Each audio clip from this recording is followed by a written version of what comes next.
The story begins with two buses driving down a quiet road. Inside are many female students, laughing, chatting, heading to class.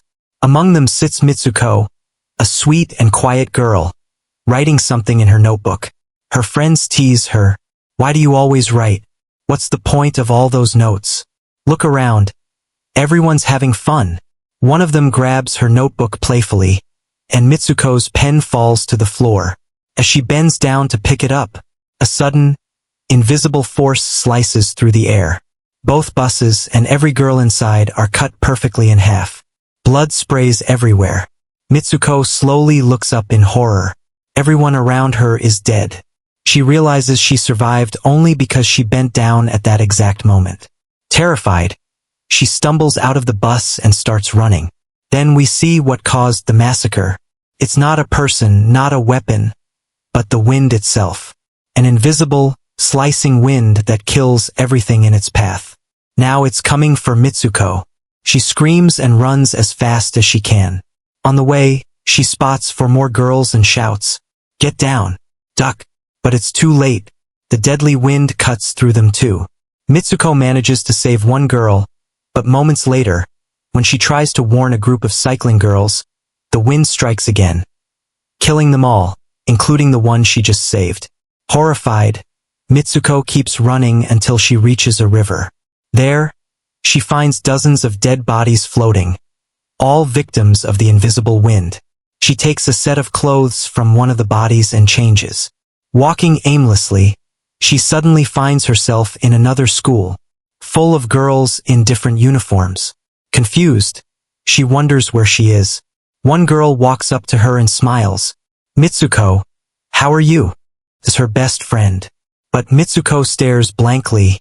"Are you really my best friend?" She's in shock, unable to tell what's real anymore. Then, a strong wind blows again. Mitsuko panics and runs inside the building. Her friend follows, worried. "Mitsuko, what's wrong with you? You're shaking." Mitsuko tells her everything, about the wind that sliced her friends apart. Her friend laughs nervously, opens a window, and holds Mitsuko's hand near the breeze. "See? It's just air, nothing more." Mitsuko takes a deep breath. Maybe it was all just a dream. Later, Mitsuko's friend and 2 others plan to secretly leave class. But just as they're about to go, the teacher catches them. The girls run, escaping through the corridors until they reach a lake. There, one of the girls talks about a mirror world, a place where everything happens the opposite way. She throws a stone into the lake and says, "Maybe in that other world, I didn't throw it at all." Suddenly, a crocodile bursts out of the water and eats her alive. The others stare in horror. Nearby, they find a strange bed floating near the lake. They start playing with pillows, laughing nervously, but 2 girls dressed as brides are watching them from afar. Those 2 brides had married each other. One of Mitsuko's friends says, "We have to do something impossible, something that breaks destiny. Only then can we escape this world." They all return to class. Mitsuko bends down to pick up a pillow, and suddenly her teacher opens fire with a gun. Bullets rip through the classroom. All the girls are killed except Mitsuko once again. The teacher walks up to her and shouts, "How dare you try to close the class? You deserve to die too." Just then, 2 other girls rush in to help Mitsuko, but another teacher appears and shoots them dead. The survivors run outside, but as soon as they do, the wind returns, slicing through everyone. Once again, Mitsuko is the only one left alive.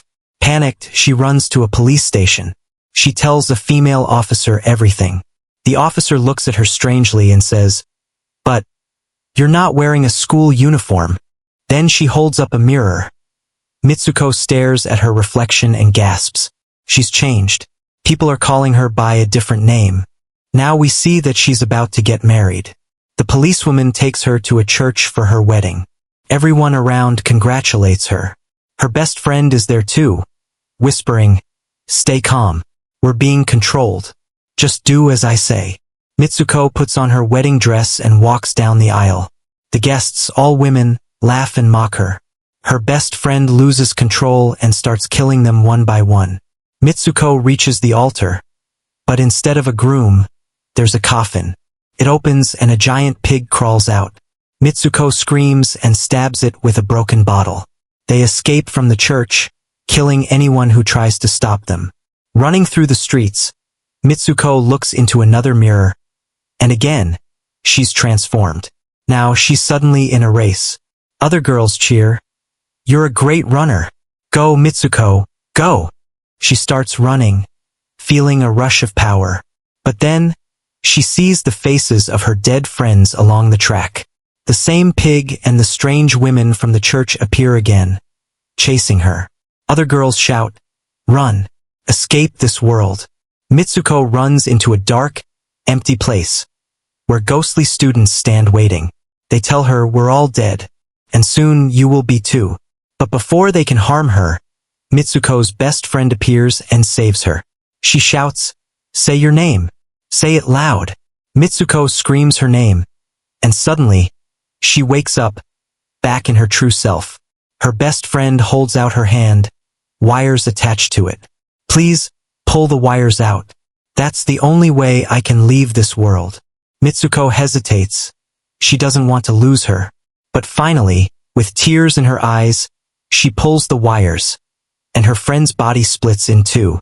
At that moment, a door appears.